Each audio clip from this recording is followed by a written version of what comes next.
Hello, everyone. Welcome back to Blunt Conversations, hosted by Blunt Brunch. This episode is sponsored by EventHi. EventHi is the world's first cannabis ticketing platform where you can discover events, buy tickets and sponsorships, or create your own event and meet people with a shared interest. Whether it is a local farmers market, a large music festival, or a business conference, EventHi's marketplace has been designed to bring together people to experience cannabis events in a safe and social space. Visit eventhi.io to learn more. Now, we are here for our weekly Blunt Conversations live, and this month is very special. We are covering the lasting impact of women in business. And we are celebrating this Women's History Month from a business standpoint, which means taking a good look at some of the impact women have had in the business world. The contributions women have made throughout so many industries have been historic, impactful, and worthy of praise.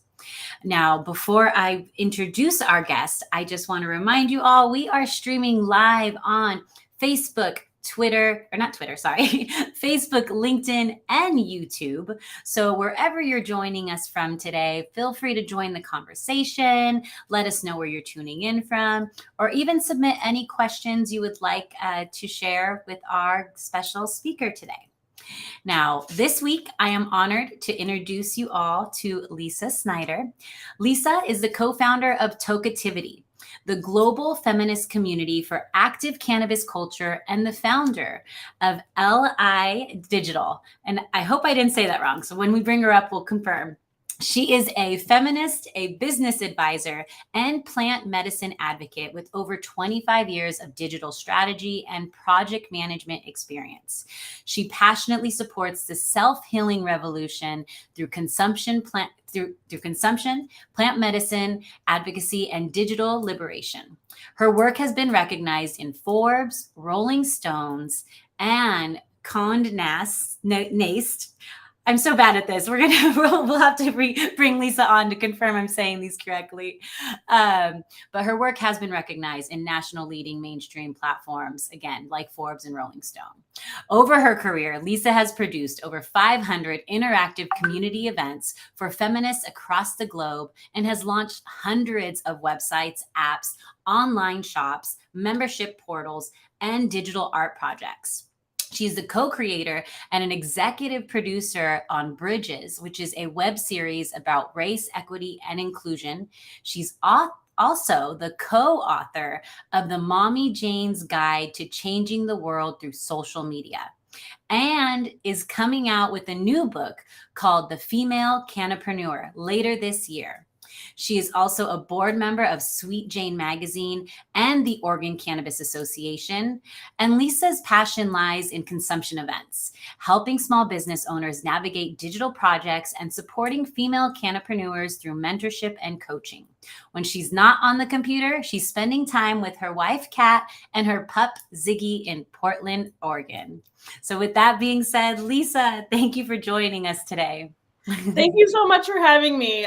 You did great. Okay. I was like, I always stumble too on certain words. And then I do it nationally. I'll be like, I think I butchered that, everyone. It's all good. You did great. It's Elle Digital, which is like so awesome that you were able to pronounce that. And Condé Nast is the magazine. Condé Nast. Okay. Mm-hmm. It rolled off weird where I was like, is that Nast? Is that Nast? But, I have had the pleasure of getting to know you over the years, and now more recently over the past few years, working with you on a variety of different projects. So it's just been so cool to see the impact you've had through the communities you've built, but also firsthand working with you and just seeing how you lead as a leader and the impact you have. I've learned so much from you through those projects, and it's been an amazing journey for sure. Thank you. I feel the same way. I'm so stoked that we're working on all these different things together, and we get this amazing opportunity to see each other shine and all the things that we're doing. So I'm loving it. Yes. Yeah. Now, before we jump into the actual blunt conversations, again, you have paved the way by your hard work and inspiration. But let's go back to the beginning really quick. What drew you into this industry? Well, Like many people, it was a personal experience.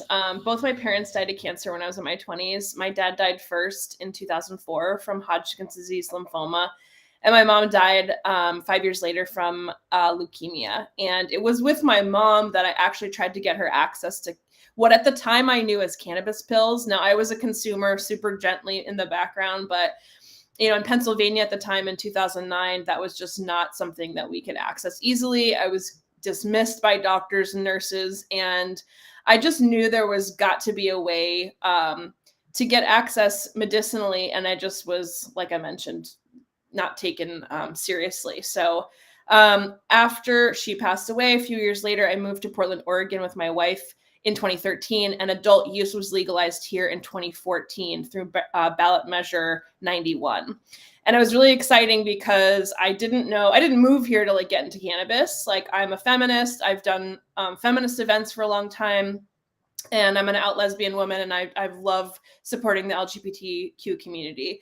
But it was in January 2015 when I was inspired by getting stoned with friends and making vision boards that I came up with the idea of Tokeativity. And I was just like, if I could just make art in people's homes and we can all get stoned, I think it'll be really fun. And it really evolved into so much more. And there's more of the backstory there to Tokeativity, but that's really how I was inspired to get started in cannabis. Well, thank you for sharing that.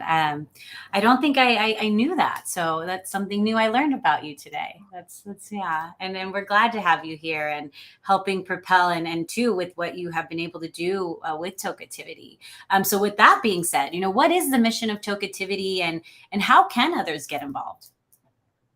Yeah, so we've evolved a lot over time.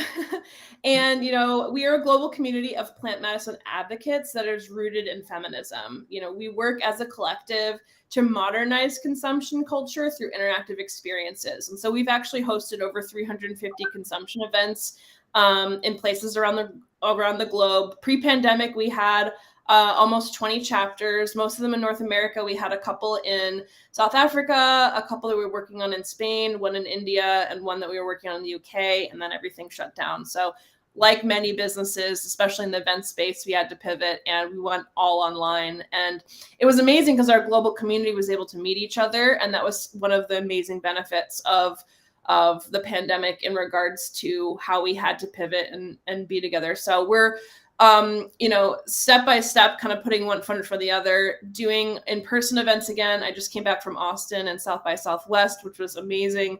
And, in order to get involved in Tokeativity, we would love to have you join our website, tokeativity.com. You can join for free. We also have an app on the App Store.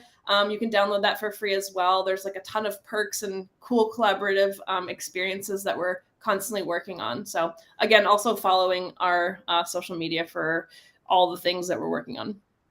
And I'm putting up your actual personal Instagram, but you can also go to her profile there and connect with all the different projects she's working on, especially Tokeativity as well.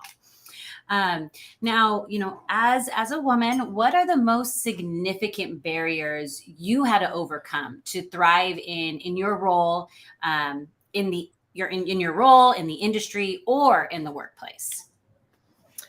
I feel like the biggest barriers, in my opinion, are going up against the values of the patriarchy. And so what does that even mean? What are the values of the patriarchy? Well, if I were to list them off, and I could go into detail about any of these things, male superiority is one of those things. We all know that there's a lot of dude bros out there, and that most of our culture, at least the ones that were integrated in the United States and across the world, put people in a hierarchy, and then men are at the top of that hierarchy. And it doesn't have to be that way, but it's what we were born into, and that's what's ingrained into us. And it's very difficult to try to like break out of that when that's kind of all we know. So doing things differently is something that I'm very passionate about, and I'd love to talk more about here or later, but that's part of it. Gender roles, like men do this and women do this. It's like, again, ingrained into us. And we know that with the gender spectrum that is like surfaced and has been here, but is surfacing and is being more centered now. We know that people are trying desperately to break out of that, and they don't want those gender roles anymore. And that, but gender roles is a value of the patriarchy that is, is a barrier for all of us. I talked about hierarchy a little bit and believing that everything has to be in this top-down triangle. And I do think that there's something to be said around organizations and the way that things get organized, because we do need to understand who's leading the way or who's in charge of something, but we can actually decide to do things differently in regards to how we organize hierarchies and do it differently. And we can talk more about that. The idea of control, that is a patriarchal value, and that is a huge barrier for women. And you'll see it weaved into all relationships of like all kinds, where people try to control one another, and they, whether it's in work or in personal relationships, and it is a patriarchal value, and we need to be, one by one chipping away at it. Competition. Oh, sorry, go ahead. No, finish. Yeah, I'll keep my questions. I have a couple more things just to kind of lay the groundwork of like, what are the patriarchal values that we talk about when I say those things? Okay. Competition is one of those other things that you hear a lot in like women's groups and stuff like that. It's like, and it's out there in business too. And people are always saying, who's your competition? Like when they ask you about your business and they're trying to maybe invest in your company or something like that, it is ingrained into us that it is a part of our life and a part of our culture. And so how do we deal with that? And that is definitely a barrier when it comes to, being a woman in cannabis. The last three are aggression, objectification, and stereotyping. I'll just elaborate on the objectification. You'll see this a lot in that women are first like bodies and then they're people. You know what I mean? And then that's reinforced through like so many different avenues. So these are, in my opinion, and there's more there. There's homophobia, and white supremacy is a huge barrier as well. But if we're just talking about patriarchy specifically, these are these values.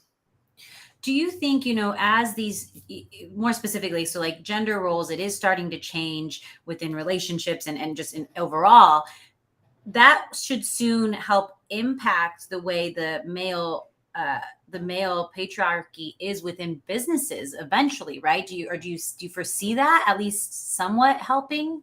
I think that it does, and I have seen that somewhat, and it's very gentle in its and I think that cannabis and also psychedelics attract more feminine men or men who are more open to femininity. It's still so in its super infancy, but I do think that the gender role shift is shifting our culture, but it's very, very slow. Okay. Do you feel this is a more of like a US kind of problem? Does this happen worldwide? Do you still foresee that, or are other countries, you think, propelling it quicker than we are? That's a great question. I do think this is like an international issue. Yeah. You know what I mean? We're seeing these like other countries and I think it was the women of Iran recently with taking off your headpiece, and that was like such a huge liberation to them when they're like forced to like wear these things. They choose to, and they're forced to, and it's like against the law to even take it off. I think that I think the United States in its like attempt to be liberal, and it's like also the push-pull of like all things, like a pendulum. It's going to go this way and back and forth, but ultimately we want forward movement. Yes. And I do see that happening. I see a lot of stuff going backwards, but I do see very, very gentle forward movement. And that is a collective focus on what we want. And what do we want? We want more freedom, and we want more freedom for all people, not just some, right? Yeah. Well, what's interesting, and this is just a thought, I'm going kind of off. We'll get back to the questions, but even with the the challenge, or, how we all were impacted with COVID, that also played a huge role in how we've stepped back and how things went backwards. And I kind of feel, just as you were saying this stuff, like we went backwards because that's where people were more comfortable in a weird way. It was like, this is how things used to be, almost that like, let's get back to what once was, or just the fear overtaking who they are. And it's now attracting them to these other thoughts or I guess thoughts that has transitioned just to go backwards. I don't know. That was just something that came to mind when you were stating all this. I think that in general, I think the pandemic, of course, was horrible because so many people died, but I think it was on the spiritual side so good for each one of us because we honed in on actually like what we want and what we don't want. And this is where like a lot of relationships shifted. The relationship with self shifted for a lot of us. We spent a lot of time alone and not being able to see our loved ones. And I think that I noticed a lot of transitions and changes happened, whether it was during the pandemic or even just like right afterwards. I mean, we still have it, but it's not the same. Yeah. And this was something we all needed. We needed to like get real and get honest with ourselves and with one another. So true. So In the Kitchen says it's a movement that seemed to explode during the pandemic. Women all over are really connecting, which is very true. And Lauren says, thank you for this conversation. Yeah. What's up, Lauren? What's up in the kitchen? Now, going to the next question, looking back at your career, what one or two events do you credit as a turning point to your career? Did you know at the time that they were going to be so monumental? Yeah, there were two events that I could think of that definitely were pivot points. And I think that in general, I'm going to say that events are the key to figuring out what you want to do and who you need to know, and connecting with yourself and others, like bare bones, and it plays such an important role. In November 2015, so rec cannabis had just become legal. Everyone's still trying to figure out the laws and all this stuff, but Women Grow was starting, and I remember like cutting out a little magazine of like Women Grow, and I was just like, I'm gonna go there someday. I don't know where or how or whatever, but when I saw it came to Portland and that the Portland chapter started and it was in my neighborhood, I was like, I have to go. I literally could walk there. So it was November 2015, and my friend who passed away, Sarah Batterby, was the leader there. And yeah, that's where I actually met my business partner for Tokeativity, Samantha Montanero. I didn't know she'd be my business partner, but I overheard her talking about how she had a consumption space. She had been hosting events in her house. And I'm an event planner and I'm like a people person. So I was like, maybe I could have like consumption events. That would be really cool. And I had this idea for Tokeativity earlier that year, and I thought maybe we could work together. So that was that first event. The second event was a year later, in October 2016. I saw her again. Like I had asked her for her email and like on the first event, and she told me kind of rental rates and stuff like that for her space. And then I never got back to her. And then I saw her again and I was like, I have to get back to that woman. And like I ended up meeting up with her afterwards and kind of pitching her on the idea of Tokeativity. Wow, that's awesome. Those are definitely, because then seeing how it scaled to an international community that really drove an impact and made change. That's huge. Yeah. You never know who you're going to meet. Never. No. Yeah. And two, for chance, it brought you back full circle to reconnect with her because you didn't reach out. Good thing it was like the stars aligned for sure on that one. They did. Now, in the past few years, we've looked at Women's History Month as covering the experience of all women. But in fact, white women have made great strides in the last decade towards equality, while women of color continue to face additional hurdles and a massive pay gap. We have Black Women's Equal Pay Day, which is in August, and Latinas Equal Pay Day in November. from your perspective, how can we ensure that we're amplifying the voices and concerns of these women? Well, there's a bunch of different ways, and I think the easiest way, because I like to go with the flow, or try to find where the flow points are, because that's actually where we're going to get to the other side faster. I think we need to be supporting each other and drawing attention to each other's work. I mean, like, I think this is one great example of doing that. A super easy way is to either have like a podcast or a YouTube channel or a blog and interview people who, that are interesting to you and are doing exciting things. That's actually how in the very beginning of Tokeativity, we got a lot of press because people were like interested in what we were doing and they wanted to highlight us. And I was so grateful for that. Yeah. And we need to be doing that with women of color.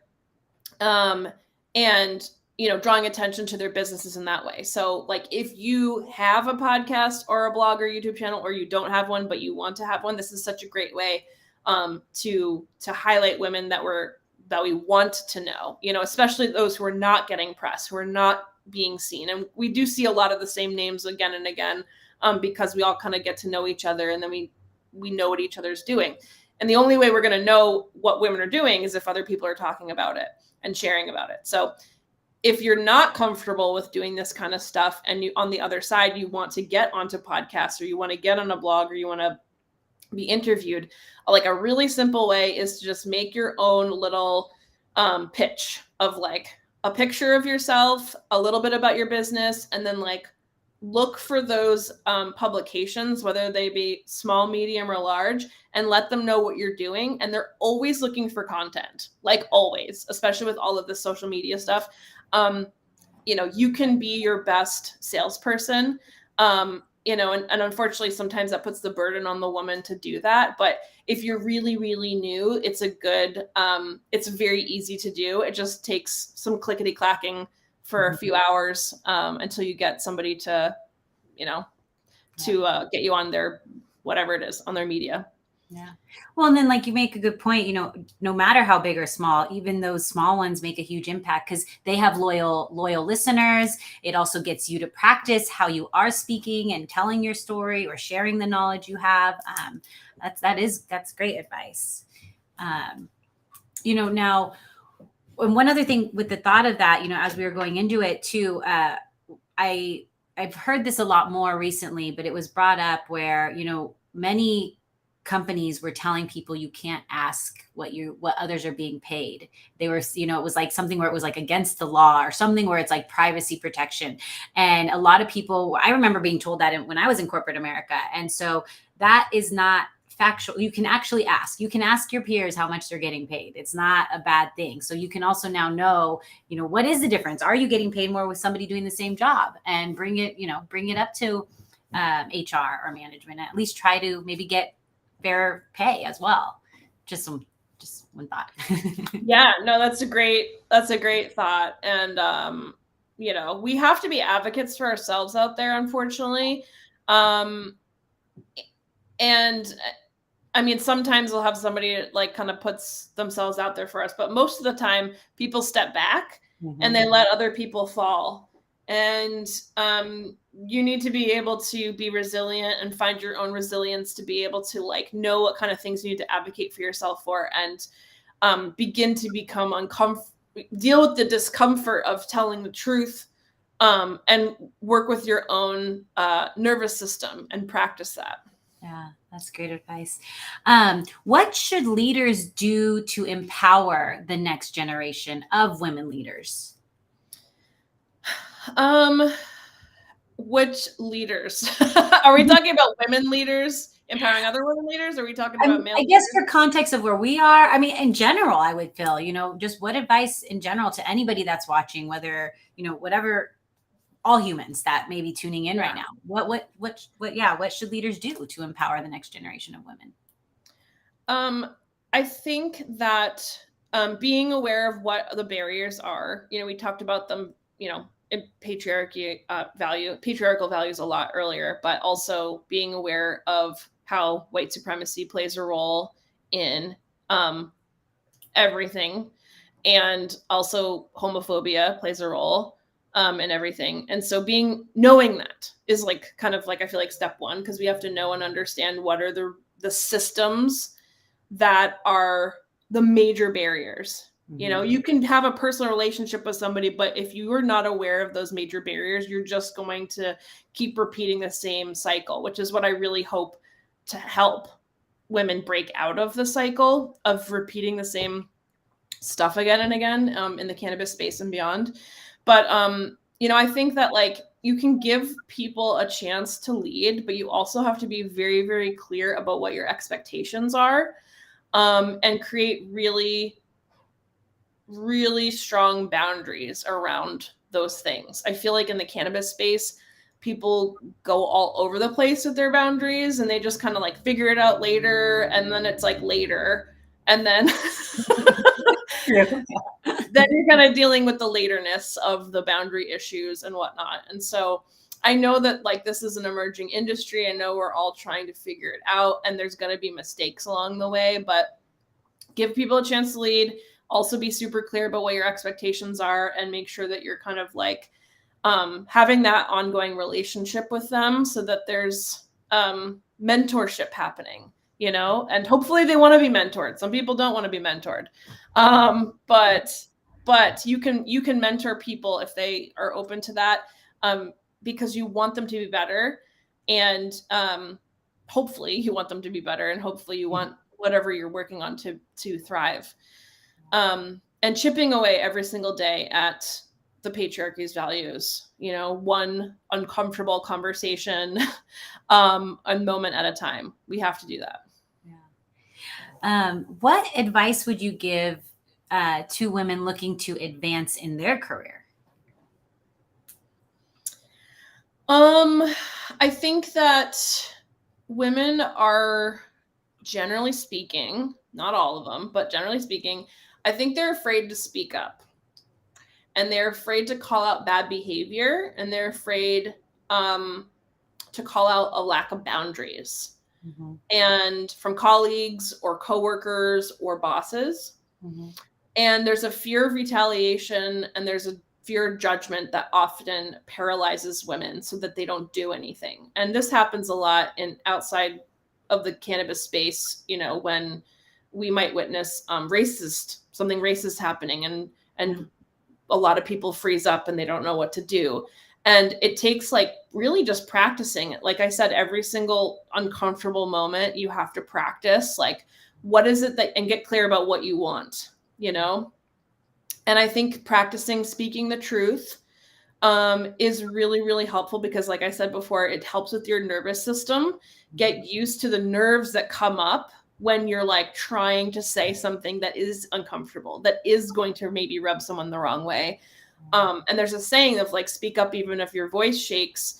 That's there for a reason. Why is your voice shaking? Well, it's because your nervous system is kind of freaking out. And I think us as women, we don't want to feel uncomfortable. We don't want other people to feel uncomfortable. Therefore, there's a lot of silence that happens. We need to break through the silence. And in doing so, you will find yourself advancing in your work and career. Yeah. So Rose actually said something that I also was thinking in my head as you were stating this, but more from her perspective. She's like, I don't want to be viewed as the angry Black woman. And for me, I was like, I could also see me being viewed as the angry Latina woman, you know, like being just very, very emotional about it. So practicing, I think, again, those key words of how we get the message across. Yeah. And I know that what I'm saying, I'm coming from a white woman's perspective and that perspective is going to be different. And so if you have a white ally that can help draw other people's attention, you know, unfortunately, that's the world that we're living in right now. But I do think that we can create, you know, maybe it's even male allies too, you know, like communicate what you're trying to accomplish and have them watch out. I think that we need to open up those lines of communication because otherwise they don't know. They're paying attention to themselves. They don't care as much as if they knew and understood how they could be helpful to you in certain moments, especially if you're having any issues at work or with other colleagues or people out there in the world. And I'll tell you right now, conferences are the worst for this kind of stuff. It's Yeah. horrible. It's it's so hard for women and also women of color to be in these spaces and to feel safe and comfortable. So true. So true. Well, and that's what's really good is that we're starting to see, you know, just a little bit of a plug on Blunt Brunch. We're doing meet and greets, but even WEIC, they're doing lounges. And I believe Tokeativity, you used to do also things with conferences as well, right? Or am I getting that wrong? Is that? We have done sort of side events that like correlate with conferences. We were definitely working with women employed in cannabis, doing House of Jane at MJ BizCon in Vegas, and that was so fun. And we just did this event in Austin, like an unofficial South by Southwest event. And so we plan to do more of these types of events out there in the world where we're kind of doing like a sister event. Everyone's already there, so it's kind of like a fun way to kind of get away and have a token, a connection. Yeah. Now, one last question. To celebrate the history part of Women's History Month, is there a woman from history that you find especially inspiring? So many great women. But the first one that comes to mind is Audre Lorde. If you or whoever out there don't know who she was a Black lesbian mother, warrior, poet, woman. She dedicated her life to challenging racism, sexism, classism, and homophobia. So she was like checking all the boxes, and then writing from that perspective of, it's a very unique perspective to be lesbian, Black woman. And then, I don't know, at sometimes in her life, she identified as poor, and so that is a very unique lens, but she was able to articulate that journey specifically and to kind of communicate how we can do things differently, right? We talk about the same thing, a lot of the same concepts, but then like, what is the actual like resolve from that? Like, what are we going to do differently? And that's really what I'm hoping to like have an ongoing conversation about, because I really, really, really want women in the cannabis space to have a different experience. I've seen a lot of women come in, they get really excited, and then they leave, and they're jaded, and they don't want to have anything to do with cannabis. And I think that can absolutely be different with just one little shift in our worlds, and there's a lot of new women coming into these in these new markets and these new spaces, and I want to help them. I want to help them embrace this really beautiful moment in time that is once in a lifetime. Yes, I love that. Now, before we let you go, what we have, I know you mentioned it, we shared a little bit about it in your bio, but you are working on a book as we speak, right? Yes, I am. It's called The Female Cannapreneur. It is a guide to setting yourself up for long-term success in cannabis and beyond.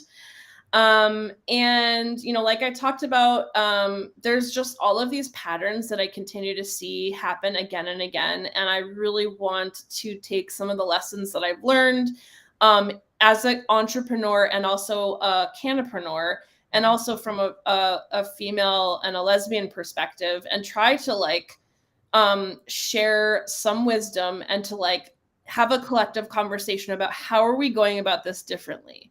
Because I feel like I feel so passionate about like this movement. And I also, like I said, see the same patterns again and again. And I really think we all need to know what the patriarchy's values are, what are white supremacy values, and how do we get through that? How do we do something different here? We have to know what those values are, and then we have to know what we're doing differently. So I talk about that in the book, also about homophobia, getting clarity on your mission, vision, and values so you can align with opportunities that best fit your skills and your personality, ways to be your most authentic self and weave it into your work, recipes for building successful relationships, navigating feelings and intuition with your work, how to deal with egos, drama triangles, and competition, and also how to become resilient and avoid burnout. Wow. That's going to cover a lot, and all of those are very vital to this journey. Do we have a date on when we'll be able to get our hands on it, or is it still? I'm hoping the end of the year. That's my goal, to get it out into the world. And so you can go to thefemalecannapreneur.com and sign up for my newsletter, and you'll be the first to know as soon as it's available for pre-order. Awesome. I can't wait. Well, and congratulations. Rose also said her congratulations to you as well. Thank you. And, again, always the conversations with you I always, I'm just so comfortable speaking with you and learning from you. And we appreciate you joining us today. I have your Instagram up, but before we go, are there any other, areas or other ways people can connect with you, or is Instagram and LinkedIn the best? Those are really good ones. I'll shout out the ones that I have out there in the world, because I am involved in a lot of projects. So you've got my Lisa Lieber Instagram, LinkedIn on Lisa Snyder. I've got my website, lisaasnyder.com, has everything I'm working on, because there's a lot of stuff I'm working on as I explore other avenues and all the cool things that are going out in the world. The Female Cannapreneur I mentioned. My web work is elleeye.com, li.com. And then, of course, Tokeativity, if you want to join our global community of cannabis feminists.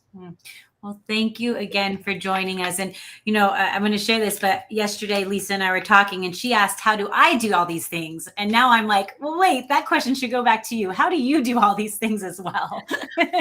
Well, I think that we're here to enjoy our lives, to be creative, and to allow that creative energy flow out into the world, to share that. And so I love that feeling.